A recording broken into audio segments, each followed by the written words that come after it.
नमस्कार दोस्तों, आज मैं आपको गणित के बहुत ही इंपॉर्टेंट क्वेश्चन कराऊंगा जो कि बहुत इंपॉर्टेंट है किसी भी एग्जाम के लिए। ठीक है, तो वीडियो को पूरा देखिएगा और आपसे एक रिक्वेस्ट है, अगर आपको वीडियो पसंद आता है तो वीडियो को शेयर जरूर कर दें, क्योंकि बहुत से बच्चे होते हैं जो कोचिंग सेंटर तक तैयारी करने नहीं पहुंच पाते, उन तक वीडियो को जरूर शेयर कर दीजिएगा। स्टार्ट करते हैं। पहला सवाल है, एक्स एक दिन में एक काम का 25% खत्म कर सकता है, वाई एक दिन में उसी काम का 12.5% खत्म कर सकता है, कितने दिनों में दोनों मिलकर काम खत्म करेंगे। देखो, हमारा जो एक्स है, याद रखना, जो एक्स है वो एक काम को कितने परसेंट, 25% खत्म कर रहा है एक काम का एक दिन में। देखो, अब वो एक दिन में 25% खत्म करेगा तो काम कितना होता है भैया, अपने आप में 100%। जब एक दिन में 25% तो 100% कितने दिन में करेगा, 4 दिन में। तो x जो है वो 4 दिन में काम को खत्म करेगा। y कितने दिन में करेगा, y एक दिन में 12.5% कर रहा है तो 100% कितने दिन में करेगा, 8 दिन में करेगा। समझ में आ गया। अब दोनों का क्या करोगे, एलसीएम ले लोगे तो टोटल काम पता लग जाएगा। 4 और 8 का एलसीएम है 8। 4 से 8 को काटोगे 2 बार में कटेगा, 8 से 8 को काटोगे 1 बार में कटेगा। इसका मतलब ये हुआ, हमारा जो x है वो एक दिन में 2 काम करेगा, तभी तो 4 दिन में 8 काम को करेगा। ये एक दिन का काम है x का, ये एक दिन का काम है y का।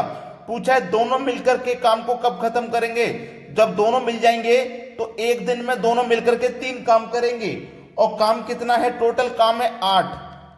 एक दिन में 3 करेंगे तो 8 को कितने में करेंगे, 3 दुने का 6, 2 बचेगा, नहीं जाएगा, 10 लग जाएगा 20, 3 छिंग 18। ठीक है, अब 2 बचेगा, फिर से 20, फिर से 3 छिंग 18, 2 बचेगा, फिर से 20, फिर से 3 छिंग 18। ऐसे ये 6 चलता रहेगा। तो आप इसे क्या लिख सकते हैं, 2.67। ठीक है, इस 66 को 67 लिख के खत्म कर सकते हैं। तो 2.67 किस ऑप्शन में है, आप देखोगे 2.67 बी ऑप्शन में है। ये आपके सवाल का बिल्कुल सही जवाब है। अब देखेंगे अगला सवाल। अगला प्रश्न है, अगर एक नाव 30 किलोमीटर पर घंटे की गति से एक निश्चित दूरी पर जाती है और 60 किलोमीटर पर घंटे की गति से वापस आती है, संपूर्ण यात्रा के लिए औसत गति किलोमीटर पर घंटे में क्या होगी। देखो, यहां से लेके यहां तक की कोई दूरी है, ये कोई दूरी है। अब जब वो जाती है ना तो 30 की चाल से जाती है। जब वो इधर गई थी मान के चलो तो 30 की चाल से, और जब वो वापस लौटी तो 60 की चाल से। यानी कि इस एक ही दूरी को उसने 2 बार तय किया है। एक बार तय किया है 30 की चाल से, एक बार तय किया 60 की चाल से। औसत गति हम निकालते हैं, क्या फॉर्मूला होता है औसत चाल का, औसत चाल बराबर होता है, याद रखिएगा, औसत चाल बराबर 2xy बटे में x प्लस वाई। ठीक है, अब ये 2 कहां से आता है इस फॉर्मूले में, एक ही चाल को 2 बार तय करते हैं तो 2 आता है। पहले वाली चाल x, बाद वाली चाल y होती है, तो 2 लिखेंगे। x आपका 30, y आपका 60। समझ में आ गया। नीचे दोनों को जोड़ेंगे x और y को, तो x और y को जोड़ो 90 हो जाएगा। अब देखो, 0 से ये 0 कट गया, 3 तिया 9 कट गया, 3 से 60 कटेगा 20 बार में, और 2 का गुना 20 से हो जाएगा ये, तो 2 का गुना 20 से हो जाएगा, कितना हो जाएगा 40। तो औसत चाल कितनी हो जाएगी, 40 किलोमीटर प्रति घंटा। सी ऑप्शन सवाल का बिल्कुल सही जवाब है। अब देखते हैं अगला प्रश्न। अगला प्रश्न है, 10 महिलाएं 6 दिनों में एक काम कर सकती हैं। देखो, 10 महिलाएं 6 दिनों में एक काम कर सकती हैं। 10 महिलाएं मतलब 10 वुमेन 6 दिन में कर रही हैं बराबर। 6 पुरुष 5 दिन में कर रहे हैं। 6 पुरुष यानी कि 6 मेन कितने दिन में कर रहे हैं, 5 दिन में बराबर। 8 बच्चे 10 दिन में कर रहे हैं। 8 बच्चे मतलब 8 चाइल्ड कर रहे हैं 10 दिन में। ये आपका सवाल है। आपसे जो पूछा है वो है एक महिला, एक पुरुष और एक बच्चे की दक्षता का अनुपात पूछा है। चलिए अब देखिएगा, 10 का मल्टीप्लाई 6 से करेंगे तो 60 वुमेन हो जाएगा, 6 पंजे 30 मैन हो जाएगा। 8 का गुना 10 से करेंगे तो 80 चाइल्ड हो जाएगा ये। ठीक है, सभी संख्याएं बराबर में है तो ये 0 से 0 कैंसिल हो जाएगा बराबर में। तो ये 6 वुमेन बचा, ये 3 मैन बचा और ये 8 चाइल्ड बचा। ठीक है, अब देखो हमें वुमेन की वैल्यू निकालनी है। जब वुमेन की वैल्यू निकालनी है तो इसको छिपा लेंगे, इन दोनों का मल्टीप्लाई करेंगे। ठीक है, जब इसकी निकालनी है तो इसको छिपा लेंगे, तो 3 अट्ठे 24, तो इसकी कितनी निकल गई 24। ठीक है, अब इसकी निकालनी है तो इसको छिपा लो, इन दोनों का मल्टीप्लाई करो, 8 6 48। अब इसकी निकालनी है, इसको छिपा लो, इनका मल्टीप्लाई करो, 3 6 तिया 18। ठीक है, निकल के आ गया। अब ये किसी संख्या से कट सकता है तो आप कटा दोगे। ठीक है, देखो ये कटेगा आपका 6 से कट जाएगा, 6 चौकू 24, 6 अट्ठे 48, 6 तिया 18, 4 8 3 किस ऑप्शन में है देख लीजिए, 4 8 3 डी ऑप्शन में है, बिल्कुल सही जवाब। अब देखेंगे अगला प्रश्न।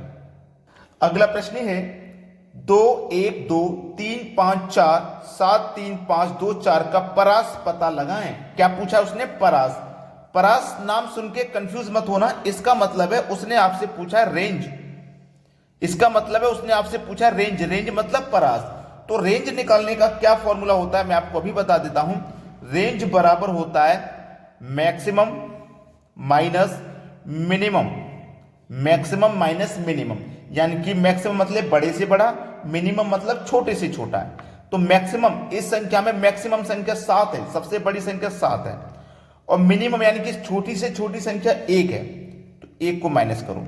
अब 7 में से 1 जाएगा, आंसर आ जाएगा आपका 6। सवाल खत्म हो गया भाई, 6 आपके प्रश्न का बिल्कुल सही जवाब है, बी ऑप्शन। अब देखते हैं अगला सवाल। अगला प्रश्न है यदि 12,500 रुपए को 2 वर्ष के लिए 20% प्रति वर्ष साधारण ब्याज और चक्रवृद्धि ब्याज पर निवेश किया जाता है तो उनके परिपक्वता मूल्य के बीच क्या अंतर होगा? यानी कि अंतर पूछा गया है। बड़ी आसानी से बताएंगे आप इस सवाल को, और यह प्रश्न 100% एग्जाम में आता है। या तो 2 वर्ष के लिए पूछा जाएगा अंतर, या फिर 3 वर्ष के लिए। अब देखो 2 वर्ष के लिए पूछा गया तो 2 वर्ष के लिए क्या तरीका होता है करने का, याद रखना। 2 वर्ष के लिए बता रहा हूं, डिफरेंस पूछा है ना, तो डिफरेंस बराबर प्रिंसिपल रेट का स्क्वायर बटे में 100 का स्क्वायर। बस इसको याद रखना, 2 वर्ष का साधारण ब्याज और चक्रवृद्धि ब्याज का अंतर निकाल दोगे।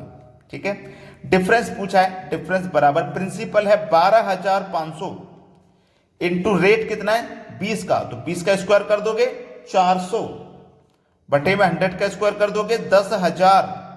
2 जीरो से 2 जीरो कटे, 2 जीरो से ये वाले 2 जीरो कटे। अब 4 का गुना 125 से करना है आपको, तो 125 का गुना जब आप 4 से करोगे तो कितना हो जाएगा, 500 हो जाएगा। तो डिफरेंस कितना निकल के आया, 500, और 500 दिया गया है डी ऑप्शन में। सवाल खत्म हो गया। अब देखते हैं अगला सवाल। अगला प्रश्न है यदि x एक अभाज्य संख्या है तो x और उसके तुरंत बाद आने वाली संख्या का एलसीएम क्या होगा? देखो x एक अभाज्य संख्या है। अभाज्य संख्या देखो सबसे छोटी होती है 2। ठीक है, अभाज्य संख्या सबसे छोटी 2 होती है। अभाज्य संख्या है और उसके तुरंत बाद आने वाली संख्या, तो 2 के तुरंत बाद संख्या 3 आएगी। ठीक है, तो इनका एलसीएम कितना हो जाएगा, इनका एलसीएम 6 हो जाएगा। भाई 6 2 से भी कटेगी, 3 से भी कटेगी। ठीक है, अब दूसरी अभाज्य संख्या ले लेता हूं मैं। दूसरी अभाज्य संख्या 3 होती है, 3 के तुरंत बाद आने वाली संख्या 4 है, तो 3 चौकू 12, एलसीएम 12 हो जाएगा। ठीक है, समझ रहे हो मेरी बात को? कोई भी 2 संख्या ले लेना लगातार, उनका मल्टीप्लाई ही उनका एलसीएम होता है, लगातार आने वाली संख्या का। तो इनका एलसीएम क्या हो जाएगा, हमारी देखो x है, भाई अभाज्य संख्या हमारी क्या है, x है, और x के तुरंत बाद संख्या आएगी, मतलब x में आप 1 जोड़ोगे तभी तो तुरंत बाद संख्या आएगी। तो x इंटू एक्स प्लस 1, ये देख लो किस ऑप्शन में। आप बोलोगे सर सी ऑप्शन में, ये सही जवाब है। अब देखते हैं अगला सवाल। अगला प्रश्न है यदि दीवार का 1/4 नीले रंग से पेंट है, 1/2 पीले रंग का है और 9 मीटर सफेद रंग का है तो दीवार की लंबाई क्या है? बहुत अच्छा सवाल दिया गया। देखो इसको करेंगे कैसे। 1/4 भाग तो नीले रंग से पेंट हो रहा है, प्लस 1/2 भाग पीले रंग से पेंट हो रहा है। पहले इसको जोड़ लीजिए, ये कितना हो जाएगा, 4 और 2 का एलसीएम 4 आ जाएगा। 2 1 कम 2, 4 1 कम 4। ठीक है, जोड़ दो दोनों को, प्लस का साइन है, तो 4 और 2 मिलके 6, और बटे में कितना आ जाएगा 4। यही है प्रश्न, इसमें कोई समस्या है क्या? देखो 1 मिनट, मुझे लगता है कुछ गलती हो गई है, कुछ गलती हो गई है। पहले यहाँ चेक करते हैं। 4 2 का एलसीएम 4, 4 से 4 को काटेंगे एक बार में, 1 का मल्टीप्लाई 1 से करेंगे भाई, 1 4 से 1 का मल्टीप्लाई 1 से करेंगे तो यहाँ 1 आ जाएगा। सॉरी गलती हो गई ना, 2 से काटेंगे 2 बार में, 2 एक कम 2, यहां 2 आ जाएगा, तो 2 1 और 2 मिलके 2 3 हो जाएगा और बटे में 4 है। ये था सवाल जो कि गलत हो गया था। ठीक है, 4 और 2 का एलसीएम 4, 4 से काटेंगे 4 को एक बार में कटेगा तो 1 का गुना 1 से करो 1 रहेगा। 2 से काटेंगे 4 को 2 बार में कटेगा, 2 का गुना फिर 1 से करो तो 2 हो गया। इस तरीके से 2 और 1 मिलके 3 हो गया, नीचे 4 है। अब देखो हमारी कोई एक दीवार है जिसमें से नीले रंग और पीले रंग से जो पेंट हो रहा है हिस्सा वो इतना है, इतना ही तो है। कितना है? 3/4। तो मैं इस पूरी दीवार में से जो नीले और पीले रंग से पेंट हो रहा है उसे मैं माइनस कर देता हूं, तो 4 एकम 4, 4 में से 3 जाएगा तो बचेगा कितना? 1/4। ये बचा हुआ भाग है, यानी कि जो नीले रंग और पीले रंग के बाद में जो बचा है वो भाग इतना है। ये जो बचा हुआ भाग है ना 9 मीटर का, ये सफेद रंग से पेंट हो रहा है। समझ में आ रही है ना बात? ये जो बचा हुआ भाग है 9 मीटर का, ये सफेद रंग से पेंट हो रहा है। ठीक है, अब ये 9 मीटर जो भाग है ना ये सफेद रंग से पेंट हो रहा है और यहां पे कितना है? 1/3 है। तो आप देखो ये 9 मीटर है ना, तो यहां पे क्या लिखोगे आप? ये कितने के बराबर है? ये 3 के बराबर है भाई। 9 मीटर का मतलब क्या हो गया? 3। अब 4 का गुना 3 से कर दो तो कितना हो जाएगा? ये 12 मीटर। 12 मीटर पहला ऑप्शन प्रश्न का बिल्कुल सही जवाब है। ठीक है, समझ में आ गया सभी को? अगर आपको वीडियो पसंद आ गया तो वीडियो को लाइक करें और शेयर करें। ठीक है दोस्तों, धन्यवाद।